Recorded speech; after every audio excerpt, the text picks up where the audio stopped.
Башкортостане открылся первый спортивный класс. Соглашение об этом было подписано 30 октября в Башкирском государственном педагогическом университете имени Мифтахетдина Акмуллы.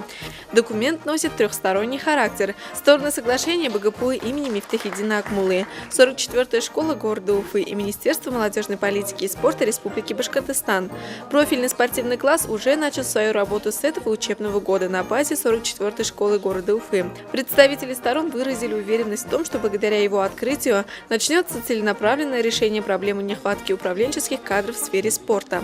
На торжественном подписании соглашения присутствовали министр молодежной политики и спорта Республики Башкортостан Андрей Иванюта, ректор БГПУ имени Мифтахетдина Акмуллы Раиль Асадуллин, директор школы номер 44 Оскар Латыпов, восьмикратная чемпионка Паралимпийских игр Оксана Савченко, финалист Паралимпийских игр в Лондоне Степан Смагин и ученики 10 класса.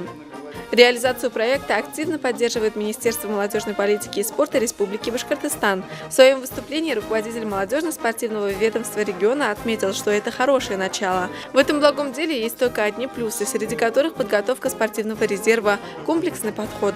Все это и многое другое принесет плоды. И чем больше в регионе будет спортивных классов, тем лучше.